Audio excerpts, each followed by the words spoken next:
You know that point in the season you hit whenever you start grinding out results as you're aiming for promotion? That's kind of where we hit with Curzon Ashton, as every game is suddenly nerve-wracking. It's not doing much for my heart, so I don't know what else to do about it.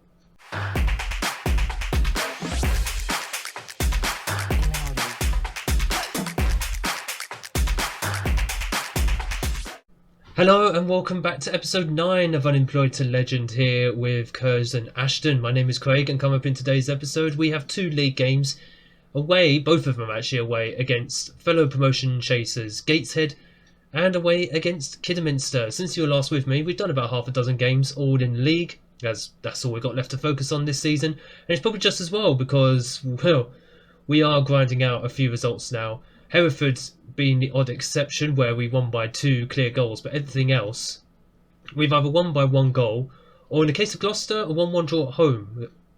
In hindsight, a 1-1 draw at home against Gloucester, it may not seem great, but they're also playoff hopefuls as well, so I can't exactly complain too much. But we are looking for a big result here against Gateshead, because those results mean we are now top of National League North again, ahead of York City, who are just relentless as well. They just constantly grinding out results themselves. Gateshead are getting results, but they slipped off a little bit recently, so hopefully a win for us against them will completely take them out of the equation with just 10 games to go. But as you can see, we are well ahead in terms of the playoff positions, so hopefully we're looking good for the playoffs, but it'd be nice to have a nice title challenge at the same time. In terms of outstanding players so far this season, I know we haven't actually gone over this so much. Scott Wilson is our best player.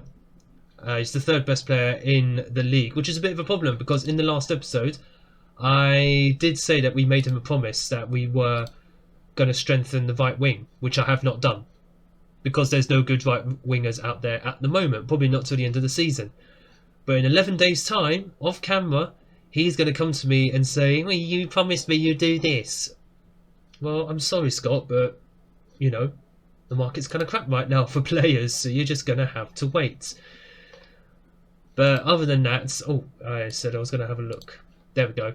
Other than that, you've got Alex Curran, who's the 3rd best assist maker in the league. 9 assists so far this season. Ignore the fact that his attributes are going down. I don't know why they are. They are for quite a few of my players, but, well, a 7.15 average rating in 26 appearances this season in the league. It's not exactly anything to sniff about, so I'm very, very happy with his performance thus far. And I believe he is going to be starting today because we are doing a bit of rotation. This is a midweek game. We've played at the weekend. 3 games in a 7-day period, so we're going to be seeing a lot of different players in the sides in these 2 games. So this is going to be our first 11 that will be going out for the Gateshead game. I was about to say Gloucester. No, it isn't. It's Gateshead. Vucevic in goal, Waters, Wilson, Flowers and Latty Fairweather in defence, with Jem, Carrican and Wood in central midfield.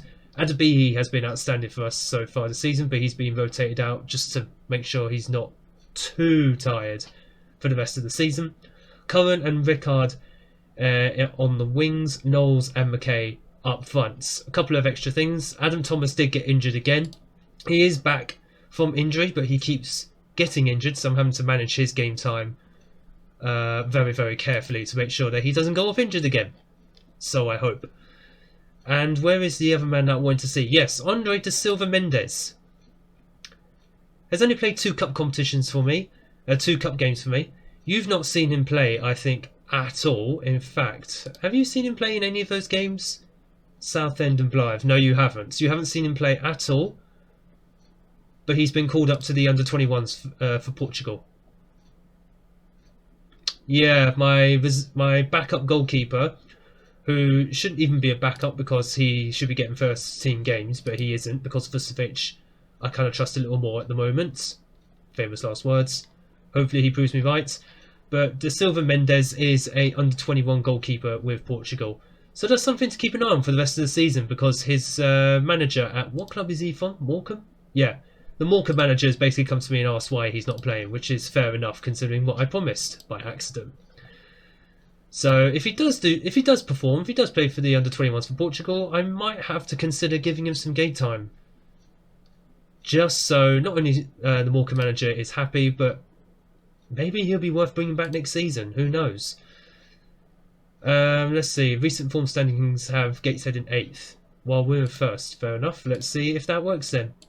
I've been trying to use that more often just to G up the lads and show them, yeah, you know what, we're actually good enough. So let's see if we can go out and actually give these teams some games. Gateshead Stadium just looks way too big for this level. I know this is not their ground in real life, because their ground in real life has a running track around it. Oh my goodness, what a goal. What? Sorry, what? Where did that come from? You've not scored that all season, Matty Waters, and you suddenly just put that top bins. I mean, their goalkeeper flapping around like a seal obviously helped our cause there, but where did that come from? I mean, I'm not complaining. That was clearly worth 0.04 of XG, but I'll take that, however it comes. But that's kind of lost me my train of thought. What was I actually talking about? I remember I was talking about Mendes being a under-21s goalkeeper for Portugal. Oh, Gateshead Stadium. Yeah, I know their stadium in real life has a running track around it, but it looks nowhere near this. But this looks like something straight out of a championship side. I'm not going to lie about that. Oh, and Noel's just heading over there. I mean, it's nice and empty, so it would actually fit a lot of championship clubs. So maybe the likes of Burnley would probably get jealous. And the fact Gateshead probably have more fans in it than them. Sorry, Burnley fans. But we are coming up on half time. We've barely spoken about the game so far, and that's because apart from that one wonder goal by Matty Waters, nothing's actually happened yet, unless Latty Fairweather wants to prove me right. No, because he has given the ball away. Could we actually get a tackle in here, lads? Although Vucevic thankfully makes a nice routine save, backing up my claims that he is the keeper of why I'm choosing him ahead of Da Silva Mendes. Alright, you're doing well. Keep working hard until full time. That's right, lads. A good result here would stand us in good stead for promotion this season. It would basically make it us versus York, potentially. And I thought that was going to be like some weird sending off there. I'm so thankful it wasn't, as we could just win the ball back here off Gateshead. I would like us to actually score more than one goal and maybe win by a comfortable margin. Like I said, we've been grinding out results. Why are you so slow there? Oh my goodness, I'm surprised they didn't score. We've been grinding out results 1-0 and it's made it very, very nervy for me. As you can see, that chance right there was exactly why it is very, very nervy. Gateshead just squandered another chance there. Just thinking about possible substitution. I think Jem Carrican did actually pick up an injury in the first half. I just noticed actually he still has that injury symbol, and I'm leaving him on the field. Well, that's going to go well in the post-match injury evaluation. You know what? We're going to bring Adam Thomas on as well for Will Rickards. Thomas has had just over an hour's break, so it's not like he's playing a full 90 minutes. I think he's maybe pulled. I think he's maybe done a full 90 minutes once since he's come back from injury earlier in March, which is where we currently are at the moment. Waters with a good cross in, and it's just over. Who is that? Knowles or McKay? No idea. In fact, saying that, McKay rarely ever gets on the end of headers, except maybe when he scores them. Waters. It's usually Dominic Knowles who's on the end of those headers, which is kind of weird considering he's usually the poacher. Oh, well done by Curran. He's more of a defender half the time than half our defenders are, which is just odd. McKay into Thomas, into Knowles, slot it home. Thank you very much. 2-0. And I'm so thankful we scored a second goal. It's not happened too many times recently, as you saw from the schedules. A lot of 1-0s. Now, granted, I'll take the 3 points, but at some point you do need to be scoring 2, 3, maybe even 4 goals because, well, aside from making things easier on your hearts, you can't just rely on clean sheets all the time, especially in non-league. And I think, how many subs have we got left to make? We've got one sub left. Scott Wilson is going to go off because he's tired. Michael Collins will come on alongside Harry Flowers in defence. So Flowers and Collins have been rotating with each other for a lot of this season, as York are smacking Boston 5-2. So it's probably just as well that hopefully we get a result in this game. Keep ourselves ahead of York while I do some quick game management. I know it's a lot of button clicking, but I just want to see this game through with the minimum of fuss, and that's exactly what we do. Lovely, lovely stuff. Thomas with a goal. Oh no, sorry, Thomas with the assist within half an hour.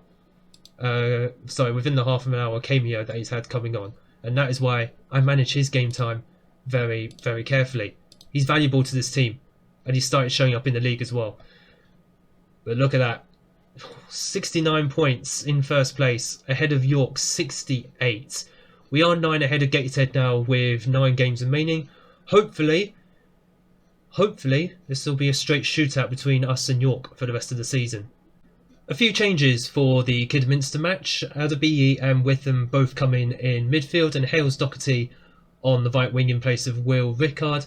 Omoteng also coming up front for the out of sorts Jack McKay. Although I know McKay, he's got about 21 goals this entire season, 15 of them in the league in 30 league matches, which is pretty decent. But it just feels like he doesn't score as often anymore. In fact, yeah, he hasn't scored in the last 3, and he's scored twice in, I don't know, how many games is that? 1, 2, 3, 4, 5, 6, 7, 8. Twice in 8 matches. It doesn't scream in form to me, whereas Omoteng came back from injury.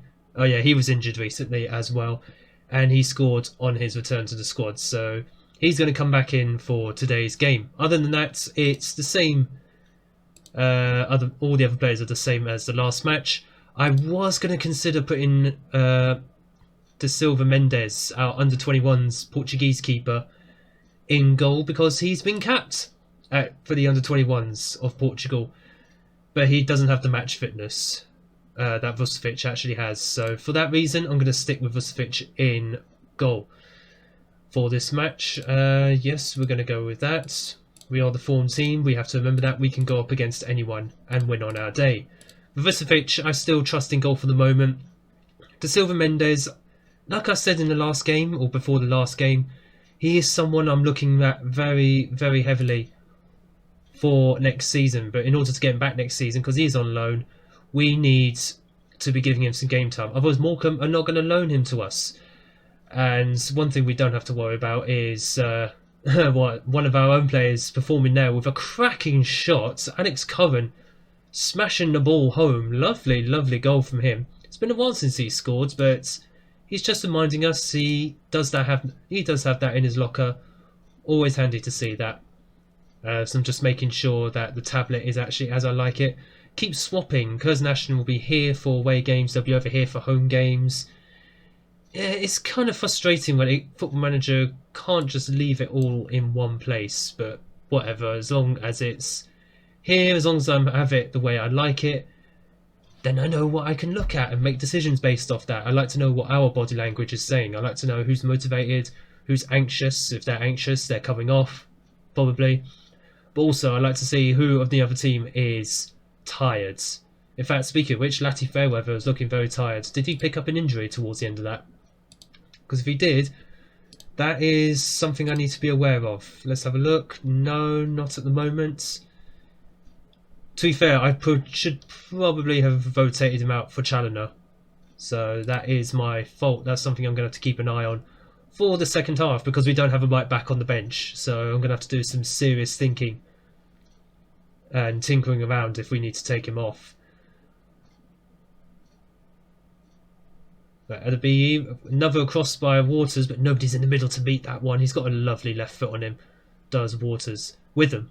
Into Adebayi, Doherty shoots it well wide. He has been known as well to hit them from far out, or just bring an assist into the box every now and then, but wasn't quite there this time, which is a bit of a shame. And Fairweather, Curran, Doherty all looking tired as we hit the last 20 minutes of the game. So's Wilson, which is a problem. Oh no, McLean can't play right back. No, he can't. Can any of our defenders play right back? He can't either. Flowers.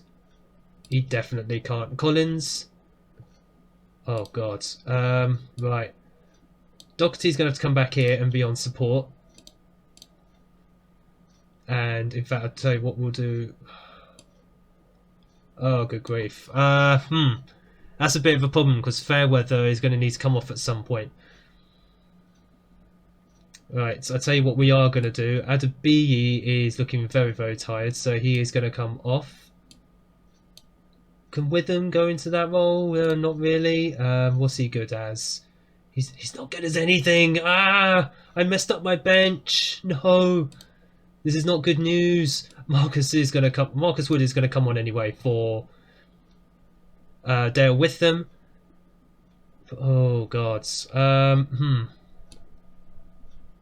Where can he play, actually? Can he play winger? Oh, he can play.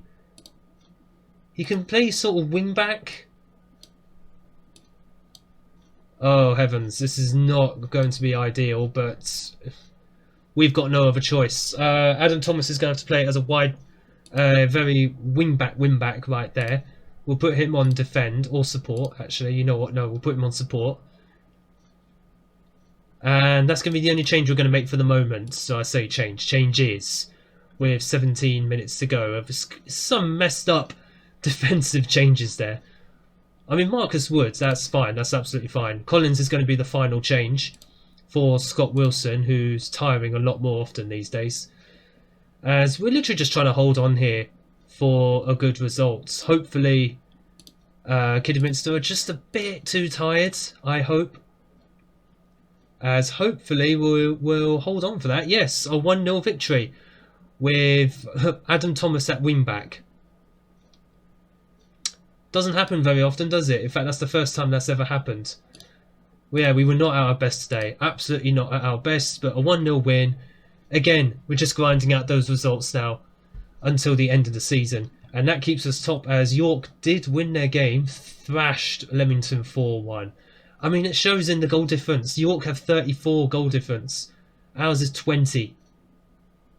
For goodness sake. I think Gateshead lost. Yeah, Gateshead are absolutely bottling it at the moment. And that is good news for us. Also, we're 19 points clear with 8 games to go. We should be in the playoffs, minimum, at the end of this season. I'm just hoping now we can keep up a title push to the end of the season. And that leads in nicely to where we should be coming back, which should be the last 2 games of the season against Blythe and Kettering. Unless somehow we're able to secure the title before those games, in which case I'll come back for those games, be it Leamington or Guiseley or wherever. But I have a feeling that York are going to push us hard for the rest of the season. Folks, if you've enjoyed this video, make sure to hit the like button down below and smash the big red subscribe button as we start to hit the end of the season now. You don't want to miss this. A possible title push towards the National League. I hope you're here for this in the next video, and I look forward to seeing you all for the end of the season. Let's go get that title.